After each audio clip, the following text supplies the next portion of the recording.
Otherwise, instead of Oh, it's recording.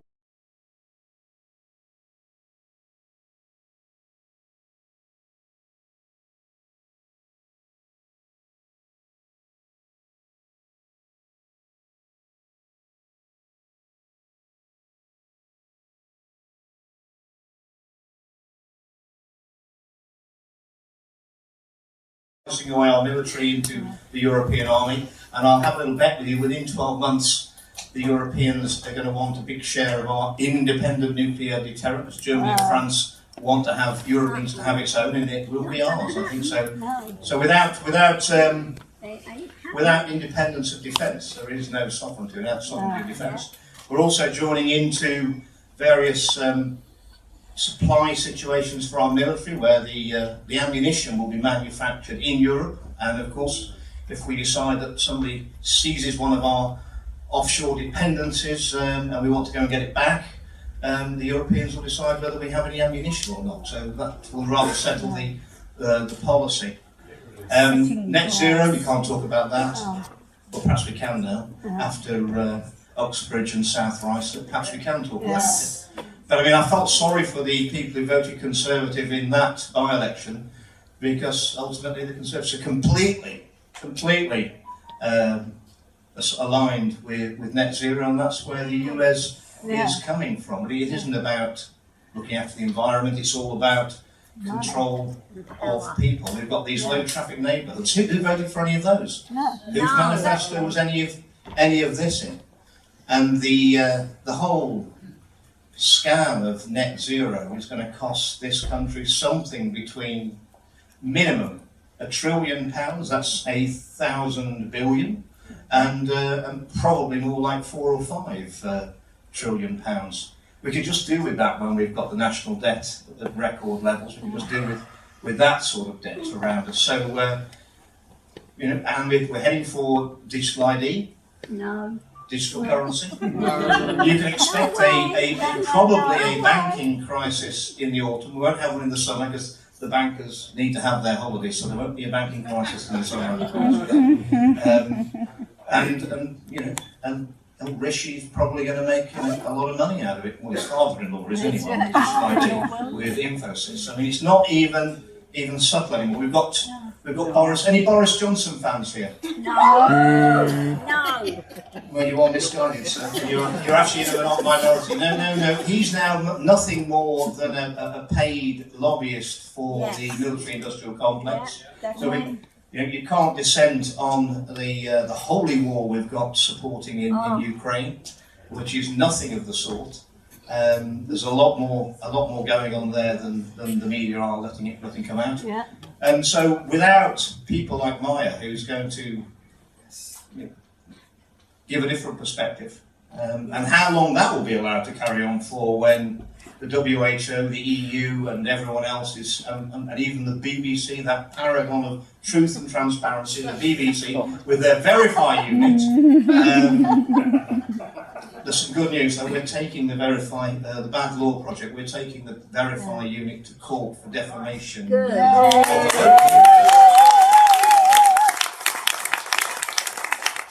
Well, the BBC Verify actually just made up some stuff about Carl Benjamin, which are completely untrue. They printed it, so they'll either have to retract and apologise, or they will be in court. Now, Maya said, I just got to talk. I didn't prepare a speech. I was going to talk about whatever I'm doing at the moment. Well, what am I doing at the moment? Well, I'm in London now till probably Thursday. I've made a documentary which is just being cut, and it's called Thalidomide: The Untold Story. So I'll give you a little bit of a taste. And I think I can get away with this one because I don't mention the V word.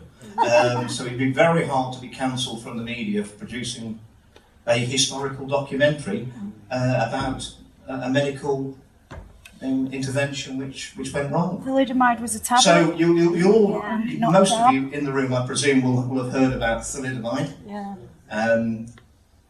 It was rolled out as a wonder drug. There was no overdose. That was its selling point. You couldn't overdose on thalidomide. So you could take as much as you wanted. It was for nausea, morning sickness, headaches, and they, at the peak they were selling 2 million packets of it a week in West Germany. It was produced by a German company called Chemie Grünenthal.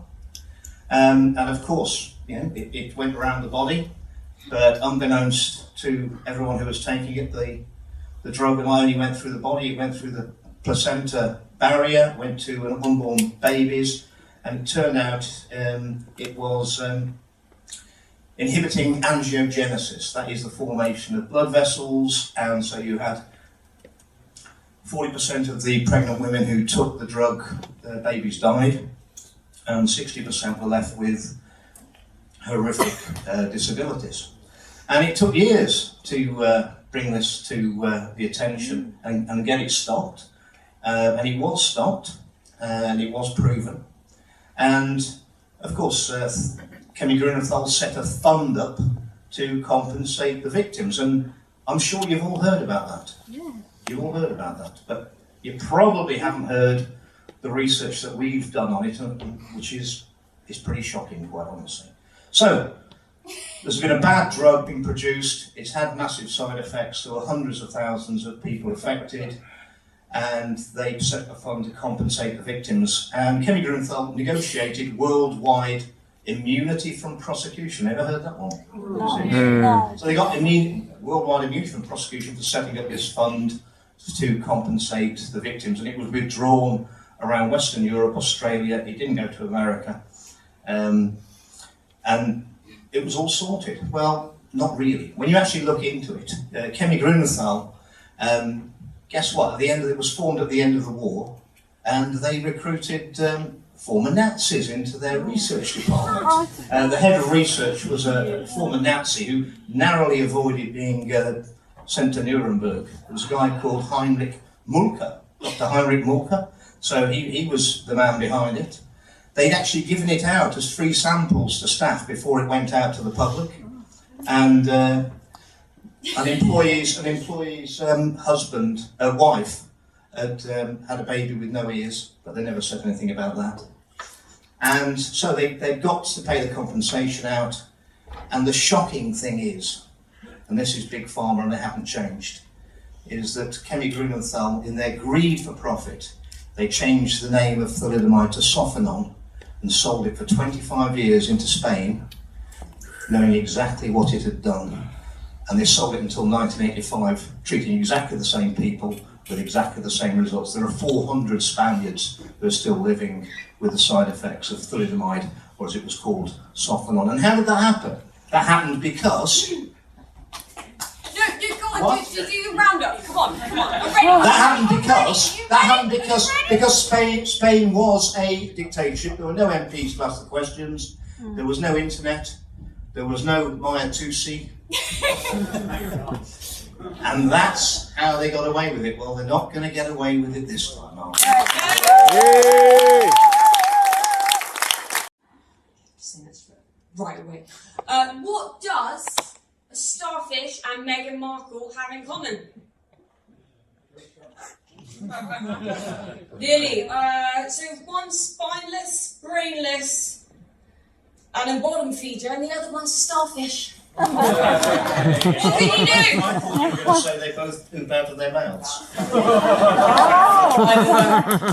Marvellous. Right, so I would like to give you a massive disclaimer right now. If none of you have the displeasure of knowing Andrew Walker, who is sadly the man who's doing the interview with Mahyar Tousi, he has zero filter. Absolutely has zero filter. So, good. Yeah.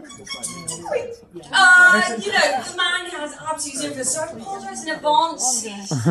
It's going to be heinous, it's going to be beautiful, it's going to be earnest. But do we have free media, honest people in the audience tonight? Yay! That's what I want. Right. So I have the absolute displeasure of introducing to the stage the wonderful, the beautiful Andrew Walker. And the one, the only, Mr. Mahyar Tousi.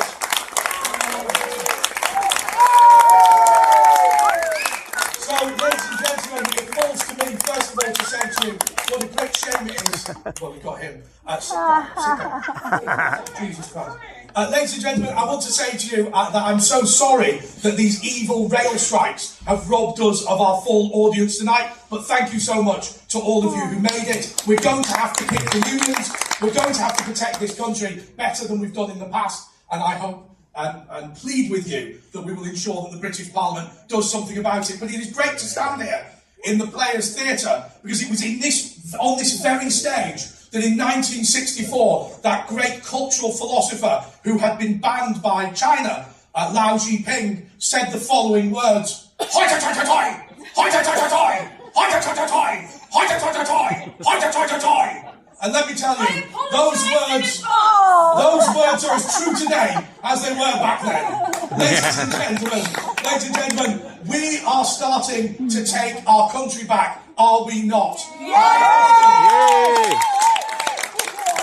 I often wonder and think to myself, when we talk about people like Andrew Bridgen, and when we talk about people like Mahyar Tousi, actually, should we be depressed about the message they deliver us every day?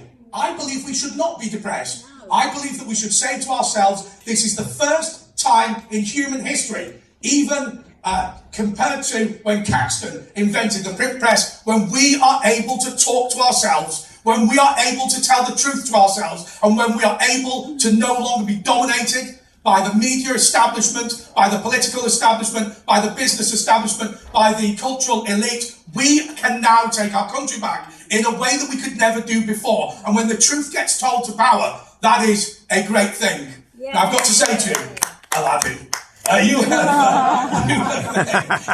that was a racist comment. Well, come on, you know, racialist. It's that sort of crowd. I don't think there's many snowflakes here. But I just want to talk to you a little bit about how we are changing the media before I interview Mahyar.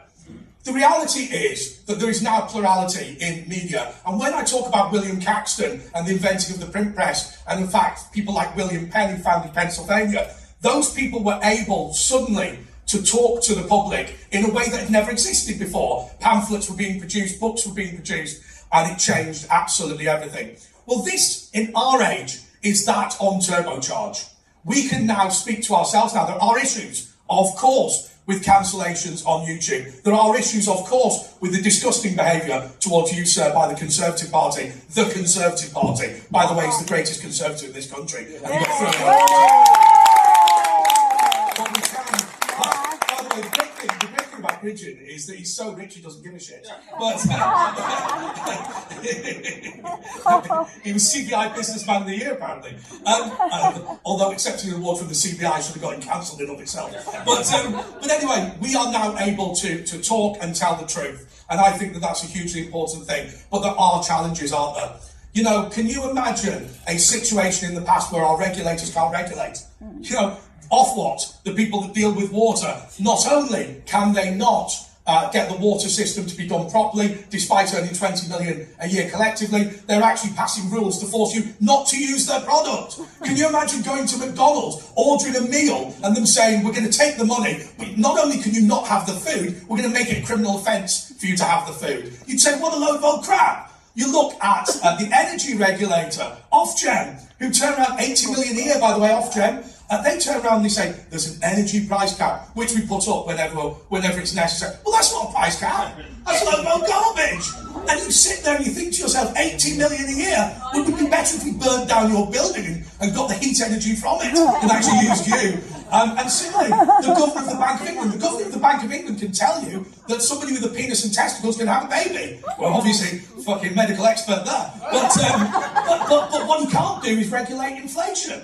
And he turns around and he says, well, I'm really sorry. You're the regulator of inflation. You can't regulate inflation. The water people can't regulate water. The energy people can't regulate energy. And the financial people can't regulate the finances. And the biggest sin of them all, I'm afraid, the gold star goes to Financial Conduct Authority. Remember them? The guys who completely failed in 2008? They changed the name, by the way, from FSA to FCA. That was thoughtful, wasn't it? Just changed one letter. Fantastic. Well done.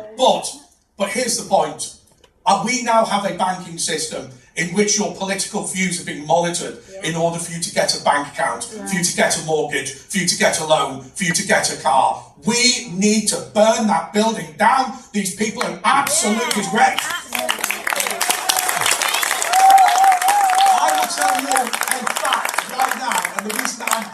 of Mahyar Tousi. I was born, unlike Mahyar, I was born in a free country. Mahyar was not born in a free country. But we've grown up in Britain. And I will tell you that it is about bloody time that we told Parliament, that we told the government, that we told the executive agencies, that we told the BBC, stop screwing children and do your job. Yeah. And I will now introduce my good friend. Was that a bit too rules? Okay, just delete the videos. Just delete the videos.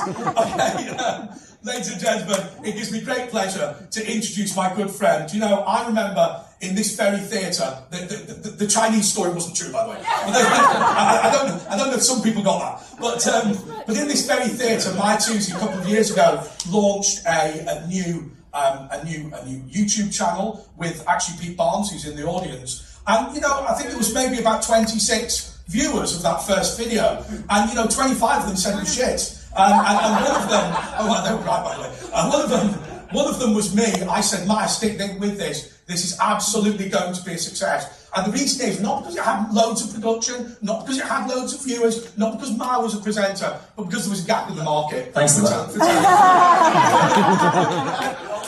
I don't care. Do you know what? I was going to say I no longer care, but that's bollocks, I never did. But actually, the truth of the matter was there was a gap in the market for it, and Mahyar filled that gap, and I have to say, one thing that this country, he's filled lots of slots, believe me. But I will say one final thing, and it's this. This country owes a debt of gratitude to Mahyar Tousi, and I will tell you why. Because when they attempted to stop Brexit from happening, when they tried to overturn 17.4 million patriots who danced down to the ballot box to save this country, he stood against them, and by God did we not win. Yeah. Ladies and gentlemen, it's my great pleasure now to interview my good friend, your friend, well, I mean, he's not your friend, he's the person that we watch TV from, but let's imagine that your friend, Mahyar Tousi.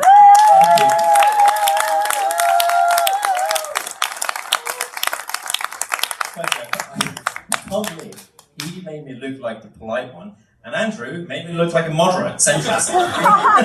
Also, that was the main show. This is the slideshow now, for the record. Thank you, Andrew. Right, I have no idea why you're here, but thank you so much, and everything you guys have done. I always rant about every single time, every video. We are the media, and I'm going to explain why I say that.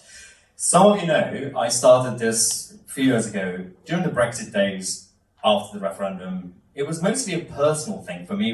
I had no agenda, no really ambitions. I was just making videos alongside my normal boring job. It was mostly because Theresa May was frustrating so much that I just had to get it out of my system. And then the media, the way they were talking about the Brexit negotiations, it was mostly like a personal diary to lash out, like a Gossip Girl XOXO sort of thing. And then it kicked off. So everything I have today, I have to say a massive thank you to Theresa May. Without her, I would not be here. But then we kicked off everything that we've done since then, and look at us now. We are the media. We get more views than the mainstream media. The mainstream media, the legacy corporate media, if they get 50,000 views throughout the day, they'll celebrate. We get almost 500,000 per day. And also, hello Talk TV. I forgot we got Talk TV and GB News in the room. It's fine, we can have a chat afterwards. I'll teach you how to do media. I hate you. But since then, everything's obviously changed. And we've become the go-to source to a lot of people around the country and actually around the world. I remember the last party, 100,000, we had a lady coming from Japan on her own, all the way. And that was nice to see. But the problem we now have is that there is still a gap in the market when it comes to the narrative, in terms of the establishment, pro-establishment and anti-establishment. Our channel, 2CTV now, has moved from being originally a political commentary channel to a news channel. And it's not because of me, it's not because of people like me, it's actually because the corporate media has failed ordinary people. That's why we are here. For me, I used to be a party political person. I was actually a member of the Conservative Party. Very simple. And there are still people who are party political. It matters. But I realised after meeting a lot of you over the last few years. Firstly, I realized it's ironically a very big tent, even in our family and our community, the channel. We have people from across the political spectrum, apart from dirty commies. But we have libertarians, we got right-wing liberals, we got conservatives, we got nationalists, we got everybody, we got Tory members over there, we got Reform UK over there, we got Reclaim and everybody. But I realised that the fight has changed. For some of us, being on the outside is actually better to influence. There is still definitely a need for people being inside the tent in terms of being party political. For example, you've got people like Jacob Rees-Mogg who are still patient and a loyal Tory member because they believe that they can still fight within. We've got Andrew Bridgen, who's actually getting more attention now by defending his event. And to be fair, the thing about Andrew is, people across the country, whether you agree or disagree with things that he says or not, objectively, the traction is there. And objectively, he's actually raising the issues that he wasn't actually able to do as a Tory member, which is quite ironic. Usually the whole point of Toryism is a bigger platform. So you don't have to love or hate him, it's working. You've got as I said, the Jacob Rees-Moggs and other Tories, grassroots conservatives doing their job as well. At the same time, you've got people like Nigel Farage as well, who's actually, I could say, if not the same level, probably even more, at a new level, got more influence than even as UKIP leader because the fight has changed. Nigel Farage managed to get cancelled and uncancelled himself single-handedly recently. I don't know how that happened. But so he's got his own thing, he's got his own, basically, sort of like people like me, he's got his own platform. I know it's still mainstream media, GB News, and it is. Do not tell me it's not mainstream, it is. But he's got his own platform, so he's been able to do it. We continued, people like me, since I remember the lockdown days, I tried to become the voice of hope and optimism, especially when the establishment was trying to make everyone depressed during the lockdown. A very good balance between that negative and positive, Maya. Yeah, really thank good you. Balance. Exactly. But since then, we've broken exclusive stories. You guys given me a story that I've published. A lot of times we actually break the stories before the corporate media. And now we are where we are. Yeah. And again, all of this is because the corporate media failed. And this is why we are here. And I'll say again, massive thank you to everybody, and also Andre for giving me the first kind of exposure to talk radio, Lacey, my former producer, helping me grow the channel, and also thank you to the Players Theatre for hosting us, one of the venues that didn't cancel us. Thank you to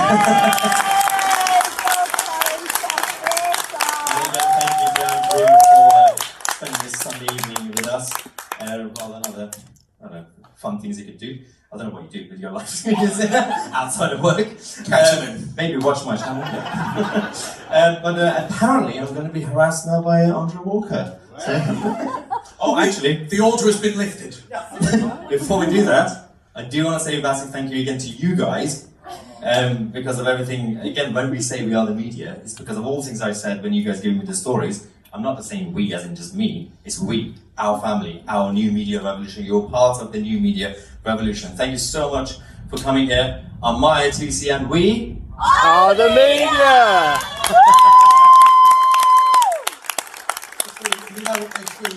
If we zoom in here, it's going to look like one of those porn screen tests. What's your name? So look, Maya, it's really interesting actually. One of the things that we talked about before this is your background, and obviously the country of Persia was subsumed by the disgusting Islamic Republic of Iran, a place that you hate. But I don't plan to dwell on that simply because your formative years were in Lewisham, South London, and this... Much worse. Yeah, that's right. Well, I'll tell you what, get back to fucking Tehran. Jesus Christ. Lewisham, that kebab shop.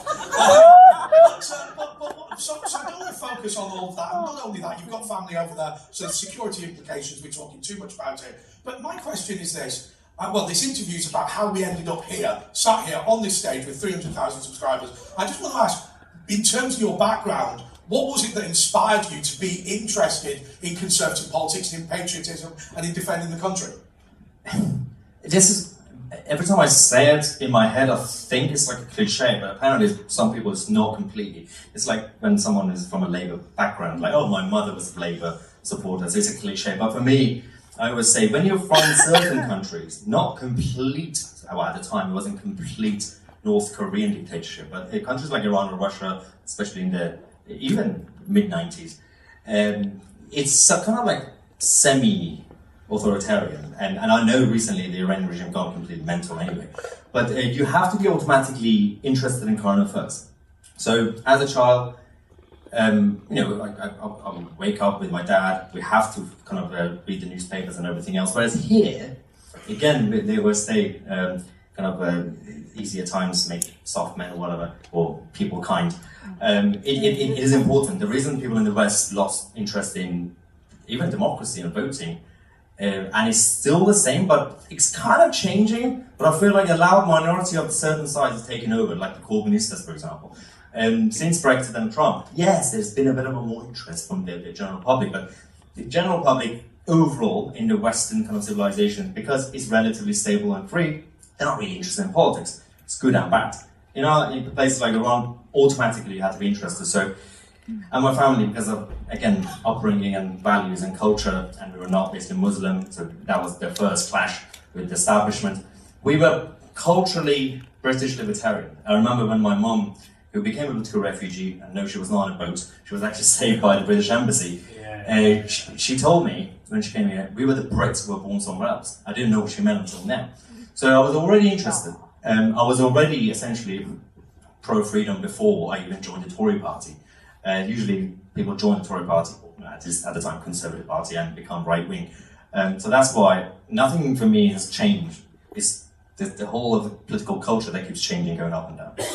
So, sorry, apologies. So one of the things that was really interesting when you were a Conservative, or you were in the Conservative Party, was that there's always a debate, right? So you and I have come from a similar background in the following respect, that you've got young people who join politics. Typically, a lot of MPs will be people who joined a political party as teenagers, which is the same as us. And then there'll be a debate about whether you go into politics, whether you go into journalism, whether you go into sort of media handling and all that sort of thing. And you, I think, really were much more interested in the press side of it, and could perhaps have ended up as, say, Director of Communications at somewhere like the Conservative Party, or indeed Downing Street. Why did you become a renegade against the Conservative Party? To take me until quite recently, or the last few years, to realise I'm also psychologically libertarian. So basically, it's being a contrarian for the sake of it. I just can't help it. I can't be a team player. I can't just say yes. I struggled with normal jobs. I kept basically getting myself fired for no reason.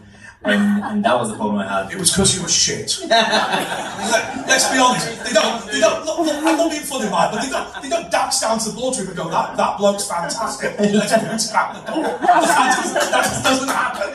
Yeah, but that was the whole point. I can't operate within a. Well, it's not really about team. It's about following the wrong order, or going against something that's against your values, and that happens if you join political parties. Some people could actually sacrifice and make compromises, and actually, I could be envious about that, but I can't do it. And we need people who could do that. For example, the early days, Margaret Thatcher, as a young Margaret Thatcher, she struggled in the Tory party. She just managed to essentially man up and do it.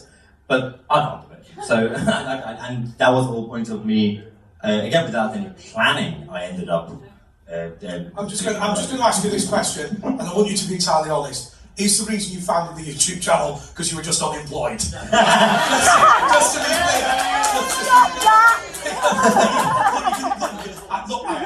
Look, I've been to your house. You're making a few quid now, right? So it's okay. Were you basically just unemployed? No, it was mostly. No, he's lying. It's the first time. It's the first time in history he's told me you're lying. It's much worse than that. It was basically because when I started, I still had the boring jobs and sales and everything else. But it was the moments when I knew it was towards the end of my tenure with that job. I was like, is this the time that I usually jump ships? And Theresa May was helping, so my channel was going up. That I actually then took a risk, and I resigned. I knew that I was eventually going to get sacked anyway. So that was my plan to get sacked. But I jumped for I was pushed, and for once it actually worked. I've got to be honest with you, I'll talk to you about my sacking at Westminster City Council. When they called me in and they said, Andrew, Madonna's going to sue us, and I was only a junior press officer, and the fact that I managed to get Madonna to sue the city of Westminster, I thought things had gone quite badly wrong. Wow, well done. Yeah, so she wasn't very happy. I don't think I ever want to bump into her. But look. So take us through the early days. So obviously there was Pete Barnes is here, but there was a couple of other people who were involved. Yeah, Ellie. Oh, good to see you, by the way. You're looking all right. So there were a couple of people who did that. What was it, Pint and Politics thing? It was very bad.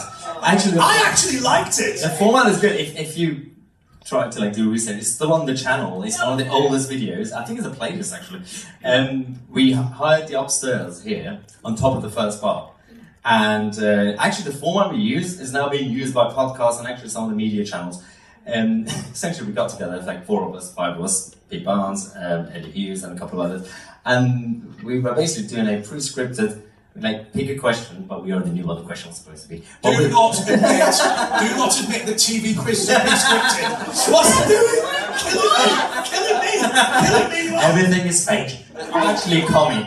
No, but we used to talk. You absolute shit. We used to just basically talk about the political issues of the week, having a pint. And now we have the workshop, which is basically the same thing. And GB News does similar. No, it's not pre-scripted.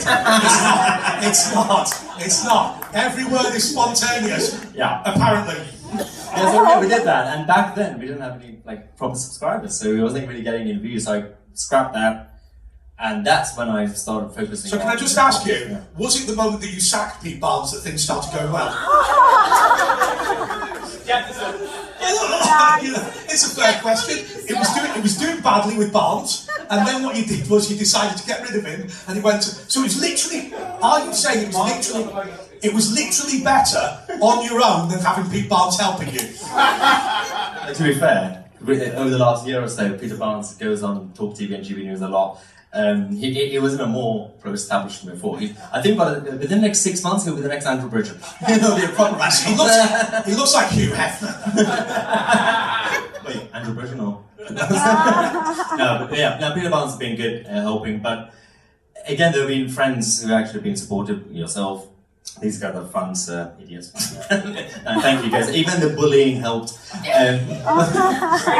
No, it's like when we say fat shaming works, it's the same thing. YouTube bullying works. And obviously, Lacey, when she joined as a producer, helped me kind of grow the channel as well. And now it's complete chaos. I don't know what I'm doing. But it's all actually thanks to you guys. Because I don't know if you guys remember about a year and a half ago, after the whole Brexit stuff, we had some issues with YouTube, and I had a bit of a kind of dramatic drama llama sort of moment and a meltdown saying, I'm leaving YouTube. And then we started the website, which then we had issues with the website. I got lucky that when that was happening, then I then met YouTube people and got close to them. Sometimes it helps to be close to the tent. What I said about party politics is sometimes better if some people would be better on the outside, being influencers. With the whole YouTube thing actually helped for me to get close to Google and YouTube. Basically what I'm saying, I don't think this is live, I'm uncancelable. So I can say whatever I want on YouTube for now. On a serious note, there was a worry, and I don't want to talk about somebody who's not here because he's in prison. But hang on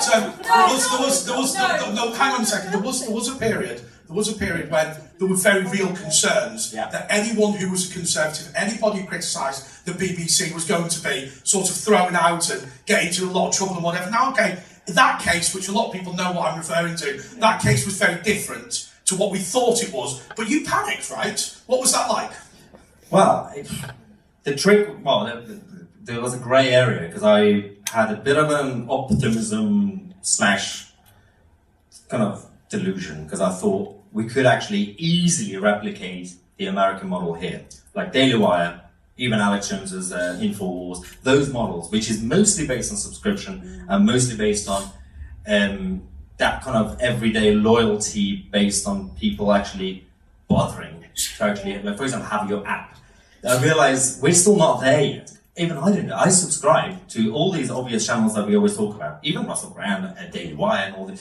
I don't have the time to literally every single night to click on every video. So I realized, oh, the American culture is slightly more forward when it comes to new media. So I realized I have to win the battle of new media first. 2 people have just turned up. What are you doing? I'll leave to you. A bit bad. Are they Just Stop Oil? Are you Just Stop Oil? I want you two to know you've ruined it for everyone now. Actually, listening intently. Actually, do you want to know a secret? The previous events, we kept the location secret, like 48 hours before. This one actually made it public because I was hoping for Just Stop Oil Actors to crash it. But no, didn't happen. God damn it, guys! So when did you... Oh yeah, absolutely. Okay, well what we do now then? No, ask a couple of things. No, I've got a couple more questions. I've got a couple more questions. And one of them is, when did you know that this was going to get big? Because look, I'll tell you one thing that I really, really hate about you. One thing I really hate about you is walking into a frigging Wetherspoons with you, where you get mobbed by all the old lags at the bar. Right? when did you realise that this was going to become? And I think phenomenon is a fair word. When did you know it was going to be phenomenon? I don't know what that means, because I still don't feel like that in terms of the success. But objectively, when it comes to the impact, I think it was the Brexit night. I don't know if how many of you were played there in central London. I remember the hours before Parliament Square. And actually, it was funny because that was when, before I knew Nigel Farage properly or Richard Tyson or those guys, I wasn't allowed to go on the stage or backstage, but now I could have. So yeah, that's right. Now there is one final question which I think is really important. There's been various guises of the Mahyar Tousi channel. Some of the original viewers will know that things have changed. Yeah. That obviously you were railing against Brexit, now it's much more of a news channel. What can we expect to see in the future for the channel? Have you made that decision yet? Or is it something that just happens as it happens? Yeah, well, do you remember 1930s Germany? No! No, don't do that, don't do that. No, we're doing well. We're doing, I think No, we're going to have a new merch. No, to be fair, I think the biggest fight is going to be about going forward, because we're going to have the general election and everything else. I am objective, I'm not partisan, but I'm trying to give platform to smaller parties and basically anyone who wants to be alternative, even if we disagree or agree with them. So that includes Proclaim, that includes Reform UK and everything else. Going forward, I think I'm going to focus on the media thing. So bring down the corporate media. I'm actually doing them a favour. Not News UK. Don't bring me down, or I will sit on you. Includes him as well. No, because it's also, we are helping them as well, because it's about waking them up. Because it's not just bias. People don't mind bias. People want honesty. Everyone knows my bias. They don't think I'm unbiased. They just don't like Sky News because Sky pretends to be impartial. If you're honest about your leanings, give the facts, add your opinion, don't tell people what to think, that's what I do, then everyone's fine with it. That's I want to just do one final thing before I leave the stage. I just want to give you a hug and congratulate you. What a phenomenal achievement, brother.